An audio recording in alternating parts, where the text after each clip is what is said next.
सुप्रसिद्ध कञ्चनजङ्घा 7-in-1 अगरबत्तीको उत्पादक सावित्री अगरबत्ती उद्योग प्रस्तुत गर्दछ प्रकृतिको सुगन्धले भरिएको मिठो सुवास जसले घरलाई शुद्ध र वातावरणलाई शान्त बनाउँछ। ओम सम्रानी कपधूप। दर्शकवृन्द नमस्कार। केन्द्रबिन्दु समाचारमा यहाँहरूलाई स्वागत गर्छु। म मनोज नेउपाने। दर्शकवृन्द, केन्द्रबिन्दु समाचारमा हामी दिनभरिका महत्त्वपूर्ण एवं खोजमूलक समाचारहरू सम्प्रेषण गर्ने गर्छौँ। सुरुमा आजका प्रमुख शीर्षकहरू। विपक्षीहरूसँग गठबन्धनको भर्याङ चढेर सरकारमा जान खोज्नु अराजनीतिक झेली भएको प्रधानमन्त्रीको टिप्पणी।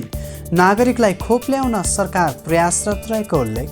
नेपालको आर्थिक वृद्धि दर 2.12%ले ऋणात्मक भएको आर्थिक सर्वेक्षण सार्वजनिक। पुनर्निर्माणको क्षेत्रमा यस वर्ष ऐतिहासिक सफलता हासिल भएको अर्थ मन्त्रालयको दाबी।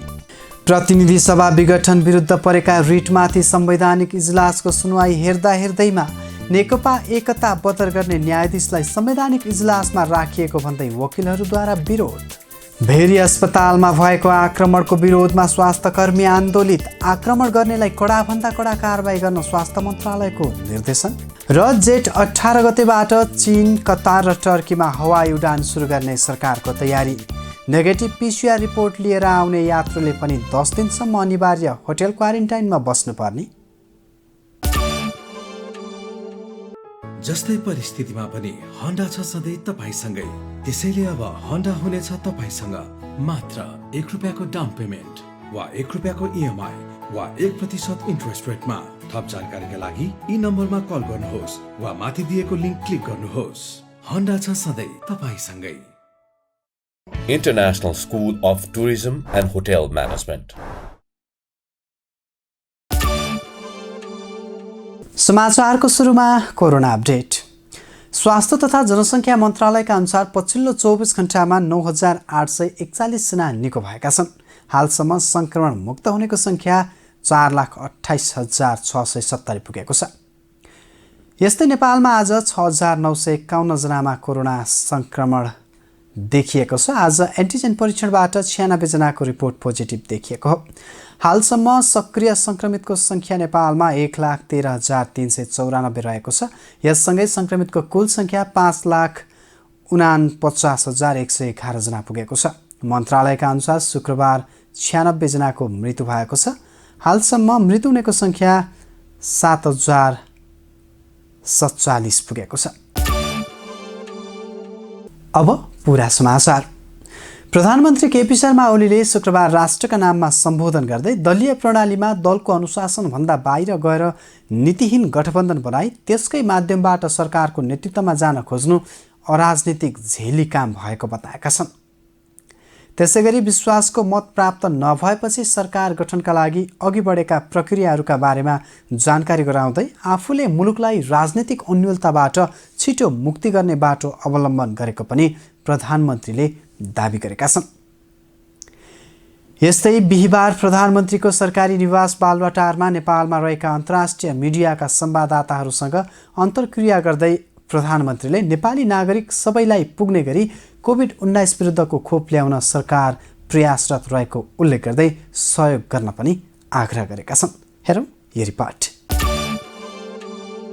प्रधानमन्त्री केपी शर्मा ओलीले नीतिहीन गठबन्धनको भर्याङ चढेर सरकारमा जान खोज्नु अराजनीतिक झेली भएको टिप्पणी गरेका छन्। प्रधानमन्त्री केपी शर्मा ओलीले शुक्रबार राष्ट्रको नाममा सम्बोधन गर्दै दलीय प्रणालीमा दलको अनुशासनभन्दा बाहिर गएर नीतिहीन गठबन्धन बनाई त्यसकै माध्यमबाट सरकारको नेतृत्वमा जान खोज्नु अराजनीतिक झेली काम भएको बताएका हुन्। आफ्ना लागि सरकारको नेतृत्व साधन मात्रै भएको साध्य नभएको भन्दै उनले लोकतन्त्रको सुदृढीकरणका लागि ताजा जनादेशमा जाने निर्णय गरेको दाबी गरेका हुन्। आफूले सांसदहरूको अस्वस्थ गतिविधिका कारण लोकतान्त्रिक गणतन्त्रप्रतिको जनविश्वास गुम्ला कि भनेर आवधिक निर्वाचनमा जाने निर्णय गरेको स्पष्ट पारे। उनले निर्वाचनमा जानुलाई प्रतिगमन भन्नेहरूले जनताको सर्वोच्च सत्तालाई अस्वीकार गरेको बताए। यसैबीच जनता समाजवादी पार्टीले मलाई प्रधानमन्त्रीमा समर्थन गर्ने संस्थागत निर्णयको पत्र हस्तान्तरण गर्यो।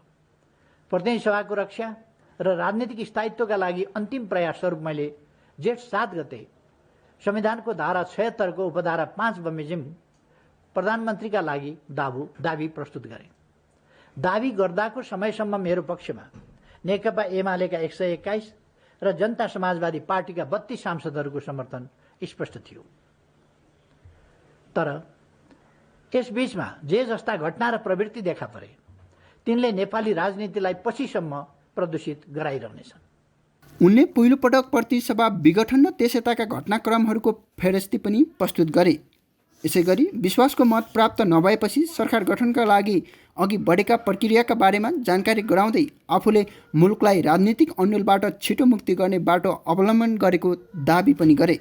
विगत 3 वर्ष यता नेपालको विभिन्न क्षेत्रमा उल्लेख्य प्रगति हासिल गरेको, संविधान पूर्ण रूपमा कार्यान्वयनमा आएको, संघीयताको स्थायित्व प्रदान गरेको, लामो समयदेखि रिक्त संवैधानिक निकायले पूर्णता पाएको, हिंसाको बाटो हिँडेको सम्म शान्ति प्रक्रियामा आएको, मुलुक हिंसात्मक द्वन्द्वबाट मुक्त हुनुको साथै पृथकतावादी गतिविधिको पनि अन्त्य हुनु यस कालखण्डको महत्त्वपूर्ण उपलब्धिको रूपमा रहेको उल्लेख गरे। उनले भौतिक पूर्वाधार, सडक, पुल निर्माण, खानेपानी, भूकम्पले क्षतिग्रस्त बनाएका ऐतिहासिक र पुरातात्विक संरचनाको पुनर्निर्माण गर्ने काम, सुरक्षित आवास निर्माण, सुकुम्बासी समस्या समाधान गर्न आयोग गठन गरी काम सुरु भएको लगायत कामको विवरण प्रस्तुत गरे। यसैबीच बिहिबार प्रधानमन्त्रीको सरकारी निवास बालुवाटारमा नेपालमा रहेका अन्तर्राष्ट्रिय मिडियाका संवाददाताहरूसँग अन्तर्क्रिया गर्दै उनले नेपाली नागरिक सबैलाई पुग्ने गरी कोभिड-19 विरुद्धको खोप लगाउन सरकार प्रयासरत रहेको उल्लेख गर्दै सहयोग गर्न आग्रह गरेका छन्। अनुदानमा नभए किनेर भए पनि खोप लगाउन सरकार तयार रहेको भन्दै त्यसका लागि सहयोग गर्न उनले सबै खोप उत्पादक राष्ट्रलाई आग्रह गरे। झन्डै 2 करोडलाई खोप दिनुपर्ने भएकाले ठुलो परिणाममा खोप आवश्यक रहेको भन्दै उनले सोही अनुपातमा खोप उपलब्ध गराउन पनि आग्रह गरे। उनले कोभिड नियन्त्रणका लागि नेपालको प्रयासमा संयुक्त राष्ट्रसङ्घका आवश्यक प्रतिनिधि, विश्व बैंकका क्षेत्रीय निर्देशनालय लगायत विभिन्न दूतावासहरूको सकारात्मक सहयोग रहेको भन्दै अन्तर्राष्ट्रिय समुदायलाई धन्यवाद दिए। नेपालको आर्थिक वृद्धि दर 2.12%ले ऋणात्मक अवस्थामा पुगेको छ। पछिल्लो 2 दशकमै पहिलोपटक नेपालको आर्थिक वृद्धि दर 2.12%ले ऋणात्मक अवस्थामा पुगेको हो। शुक्रबार सार्वजनिक आर्थिक सर्वेक्षण 2078 मा 2071-72 को महाभूकम्पबाट सृजित आर्थिक क्षतिभन्दा पनि यो उच्च भएको मन्त्रालयले जनाएको छ। चालु आर्थिक वर्षमा कोरोनाका कारण अनुमानित 4.1% आर्थिक वृद्धि दर हासिल गर्ने कार्य निकै चुनौतीपूर्ण बन्दै गएको पनि मन्त्रालयले जनाएको छ। यद्यपि अर्थतन्त्रका समष्टिगत सूचकहरू सकारात्मक रहेको मन्त्रालयले जनाएको छ। हेरौँ पूरा रिपोर्ट। नेपालको आर्थिक वृद्धि दर 2.12%ले ऋणात्मक अवस्थामा पुगेको छ।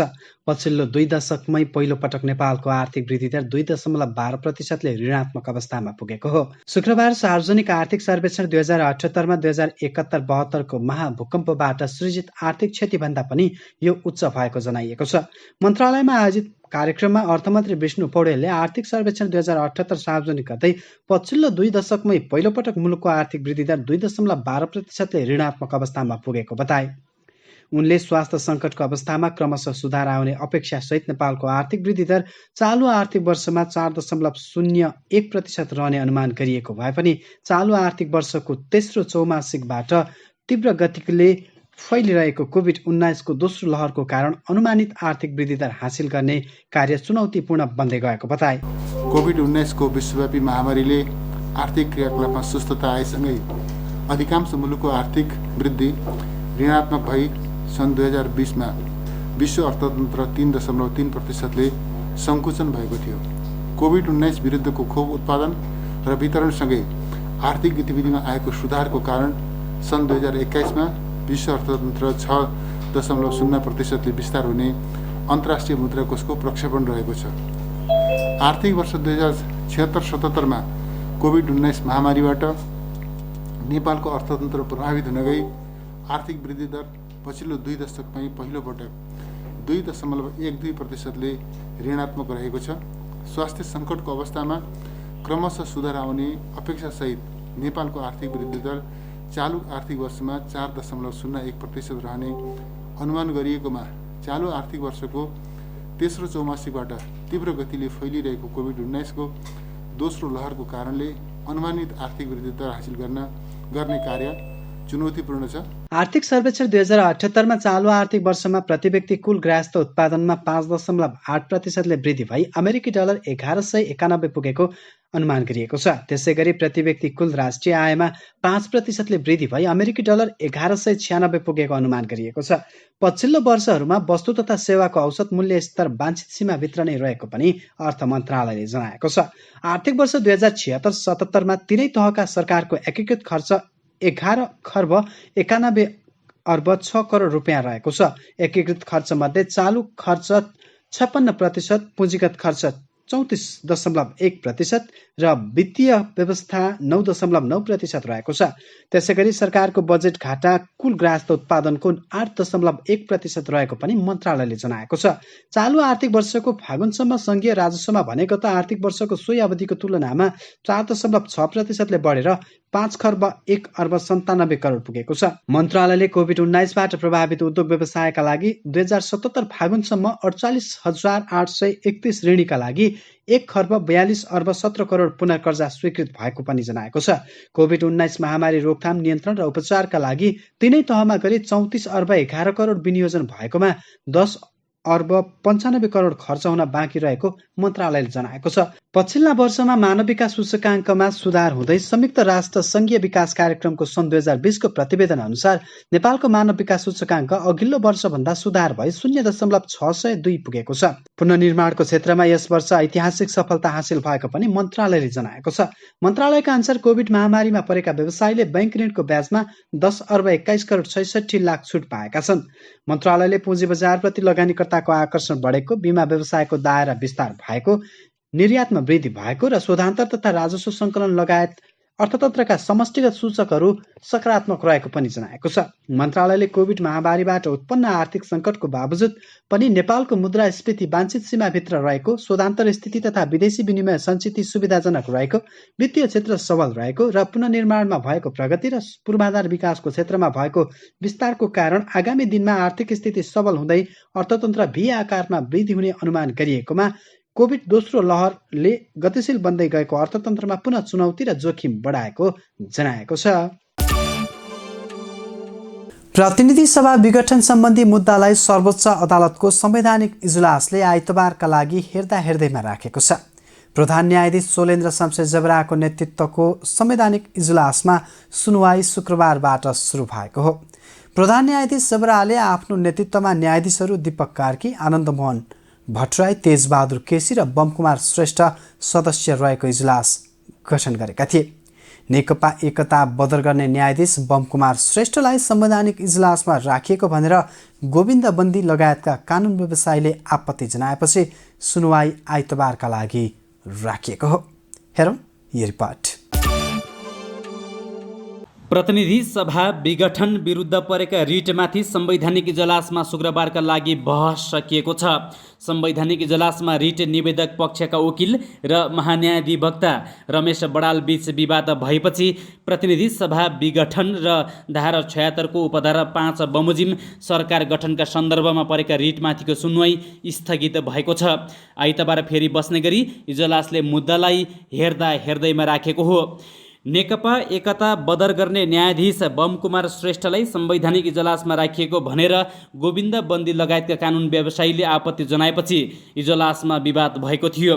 बन्दीले बमकुमार श्रेष्ठले इजलास छाड्दा अदालतको मान बट्ने भन्दै कुरा उठाएपछि प्रधान न्यायाधीशले गरेका फैसलाका आधारमा यस्ता कुरा उठ्ने हो भने कोही पनि बाँकी नरहने बताएका थिए। विवादकै बीच शम्भु थापा, रमण श्रेष्ठ, टिकाराम भट्टराई लगायतका वरिष्ठ अधिवक्ताहरू बन्दीको भनाइको पक्षमा उभिएका थिए। महान्यायाधिवक्ता बडालले आपत्ति जनाएर उठेपछि केही बेर विवाद भएको थियो। उनले इजलासलाई दबावमा राख्ने रणनीति अनुसार अर्को पक्ष आएको र न्यायाधीश छनौट गर्ने अधिकार समेत लिन खोजेको भन्दै प्रतिवाद गरेका थिए। विवादकै बीच प्रधान न्यायाधीशले आजको सुनवाई हेर्दैमा रहेको भन्दै आइतबारसम्मलाई स्थगित गरेका हुन्। त्यस्तै 4 जना पूर्व प्रधान न्यायाधीशहरूले पुनः प्रतिनिधि सभा विघटन गरिनुलाई सर्वोच्च अदालतको फैसला विपरीतको काम भनेका छन्। पूर्व प्रधान न्यायाधीशहरू मिन बहादुर रायमाझी, अनुपराज शर्मा, कल्याण श्रेष्ठ र सुशीला कार्कीले जारी गरेको विज्ञप्तिमा प्रतिनिधि सभा विघटन यसअघिको सर्वोच्च अदालतको फैसलाको मर्म र भावना विपरीत भएको जनाएका छन्। प्रतिनिधि सभा विघटन लगायतका संविधान विपरीतका अभ्यासले संविधान नै समाप्त हुने खतरा बढेर गएको निष्कर्ष निकाल्दै 4 जना पूर्व प्रधान न्यायाधीशहरूले शुक्रबार संयुक्त प्रेस विज्ञप्ति जारी गरेका हुन्। कोभिड-19 को महामारीका बेला जनताको दैनिकी सहज बनाउनको सट्टा संविधानको धारा 76 को प्रयोगमा भएका गलत अभ्यासले संविधान नै समाप्त हुने खतरा बढेको बताएका हुन्। नेपालगञ्ज स्थित भेरी अस्पतालमा गैराती चिकित्सक लगायत माथि भएको आक्रमणको विरोधमा स्वास्थ्यकर्मी आन्दोलित भएका छन्। दाङको तुलसीपुर उपमहानगरपालिका 11 उरहरी निवासी 54 वर्षीय डिल्लीबहादुर रावतको उपचारका क्रममा गैराती मृत्यु भएपछि 4-5 जनाको समूहले अस्पतालका चिकित्सक तथा नर्समाथि आक्रमण गरेका थिए। यसैबीच स्वास्थ्य तथा जनसङ्ख्या मन्त्रालयले घटनाप्रति ध्यानाकर्षण भएको जनाउँदै अस्पतालमा चिकित्सक तथा नर्समाथि आक्रमण गर्ने दोषीमाथि कारबाही गर्न सम्बन्धित निकायसँग माग पनि गरेको छ। हेरौँ यो पुरा समाचार। नेपालगञ्ज स्थित भेरी अस्पतालमा गैराती चिकित्सक लगायत माथि भएको आक्रमणको विरोधमा स्वास्थ्यकर्मी आन्दोलित भएका छन्। दाङका एक संक्रमितको उपचारका क्रममा मृत्यु भएपछि आफन्तले काममा खटिएका चिकित्सक र स्वास्थ्यकर्मीमाथि आक्रमण गरेका थिए। उक्त घटनाले अस्पतालमा काम गर्ने सुरक्षा व्यवस्था नभएको भन्दै स्वास्थ्यकर्मी आन्दोलित भएका भेरी अस्पतालका प्रमुख मेडिकल सुपरिन्टेन्डेन्ट डाक्टर प्रकाश थापाले जानकारी दिए। उनका अनुसार ज्यानै लिने गरी भएको घटनामा दोषीले कडा कारबाही हुने कुराको आशंकामा स्वास्थ्यकर्मी सन्तासमा रहेका छन्। स्वास्थ्यकर्मी अस्पताल परिसरमा बाहिरै भेला भएर विरोध जनाएका छन्। नेपाल नर्सिङ सङ्घ बाँकेकी अध्यक्ष लक्ष्मी केसी ओलीले भेरी अस्पतालमा श्रृङ्खलाबद्ध रूपमा भएका आक्रमणका घटनाले काम गर्ने वातावरण नभएको बताउँदै घटनामा संलग्न दोषीमाथि कारबाही गरी स्वास्थ्यकर्मीलाई शान्तिपूर्ण वातावरणमा निर्भीकताका साथ काम गर्ने वातावरण मिलाउन माग गरेकी छिन्। दाङको तुलसीपुर उपमहानगरपालिका 11 उरहरी निवासी 54 वर्षीय डिल्लीबहादुर रावतको उपचारका क्रममा गैराती मृत्यु भएपछि उनका भाइ मानबहादुर रावत र छोरा भरत रावत लगायत 4-5 जनाको समूहले अस्पतालका चिकित्सक तथा नर्सहरूमाथि आक्रमण गरेका थिए। मृतकका आफन्तको आक्रमणबाट चिकित्सक प्रदीप गुप्ता, चन्द्रप्रकाश साहू, समा अन्सारी तथा स्टाफ नर्स आश्विन गुरुङ, सदिच्छा गैरे र वन्दना श्रेष्ठलाई चोट लागेको अस्पतालका प्रमुख डाक्टर थापाले जानकारी दिए। चिकित्सक र नर्समाथि आक्रमण गर्ने मृतकका आफन्त भाइ मानबहादुर, छोरा भरत र लोकराज रावतलाई गैराती नै प्रहरीले नियन्त्रणमा लिएर जिल्ला प्रहरी कार्यालयमा राखेको प्रहरी उपरीक्षक ओम बहादुर राणाले जानकारी दिए। यसैबीच स्वास्थ्य तथा जनसङ्ख्या मन्त्रालयले घटनाप्रति ध्यानाकर्षण भएको जनाएको छ। मन्त्रालयका सहप्रवक्ता डाक्टर समीर कुमार अधिकारीले शुक्रबार एक विज्ञप्ति जारी गर्दै भेरी अस्पतालमा चिकित्सक तथा नर्समाथि भएको आक्रमणप्रति मन्त्रालयको ध्यानाकर्षण भएको बताएका हुन्।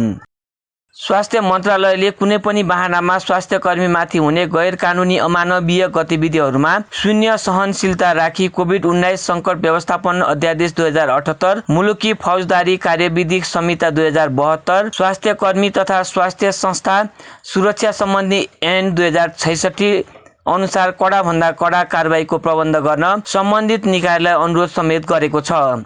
कोरोना महामारीमा आफ्नो पेशागत धर्ममा रहेर काम गरिरहेका स्वास्थ्यकर्मीमाथि सांघातिक हमला हुने क्रियाकलाप हुनु लज्जास्पद भएको स्वास्थ्य मन्त्रालयको ठहर छ। मन्त्रालयले स्वास्थ्यकर्मीलाई उच्च मनोबलका साथ आफ्नो पेशागत धर्म निभाउने वातावरण बनाइदिन सबैलाई अपिल समेत गरेको छ।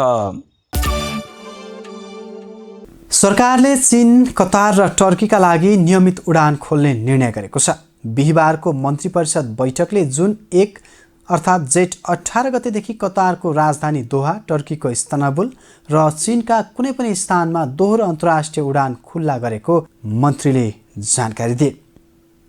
तिनै देशमा सातामा बढीमा 2 उडान मात्र खुल्ला गरिएको हो। हाल नियमित उडान गर्ने आन्तरिक तथा बाह्य उडान बन्द रहेका बेला सरकारले हुन सक्ने विभिन्न किसिमका अनियमिततालाई रोक्नका लागि यी उडान खोल्ने तयारी गरेको हो। हेरौँ पुरा समाचार। सरकारले आगामी जेठ 18 गतेबाट चीन, कतार र टर्कीमा हवाई उडान सुरु गर्ने भएको छ। संस्कृति, पर्यटन तथा नागरिक उड्डयन मन्त्री भानुभक्त ढकालले मन्त्री परिषदको बैठकले चीन, कतार र टर्कीका लागि हप्तामा 1 दिन हवाई उडान सञ्चालन गर्न दिने निर्णय गरेको जानकारी दिए। मन्त्री ढकालले अत्यावश्यक भएका यात्रुको समस्या सम्बोधनका लागि उडान सुरु गर्ने निर्णय भएको जानकारी गराएका हुन्।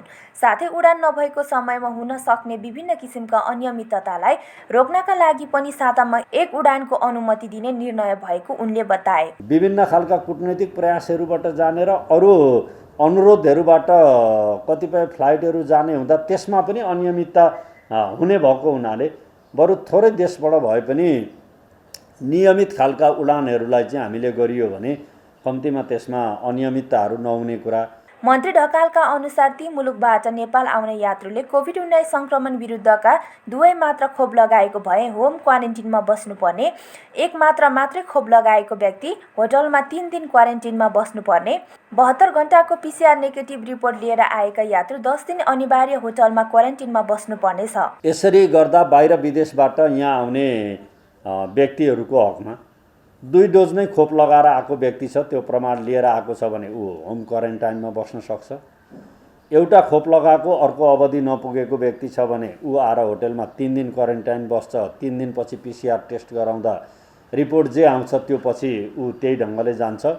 72 घण्टाको PCR नेगेटिभ भएको रिपोर्ट लिएर आयो तर खोप लगाएको व्यक्ति छैन भने ऊ 10 दिन अनिवार्य होटल क्वारेन्टाइनमा बस्ने खालको कुरा पछिको परीक्षणमा जे परिणाम आउँछ नेगेटिभ भए जाने कुरा, पोजिटिभ आयो भने त्यसको रुल अन्तर्गत फलोअप गर्ने गरी सङ्कटमा परेका व्यक्तिहरू शोषणमा नपरुन् भन्ने उद्देश्यका साथ यो निर्णय गर्नु परेको स्वास्थ्य मन्त्री ढकालको भनाइ छ। नेपालमा दोस्रो लहरको कोरोना संक्रमण बढेसँगै आन्तरिक तथा अन्तर्राष्ट्रिय हवाई सेवा बन्द रहेको छ। त्यसमा भारतमा 2 सहित अन्य मुलुकमा केही सङ्ख्यामा चार्टर उडान भने जारी रहेको मन्त्रालयले जनाएको छ। हस्त दर्शकवृन्द, केन्द्रबिन्दु समाचार आजलाई यति नै। भोलि पुनः यसै समयमा हामी उपस्थित हुने नै छौँ। तबसम्मका लागि बिदा दिनुहोस्। केन्द्रबिन्दु न्युज हेर्दै गर्नुहोला। नमस्कार।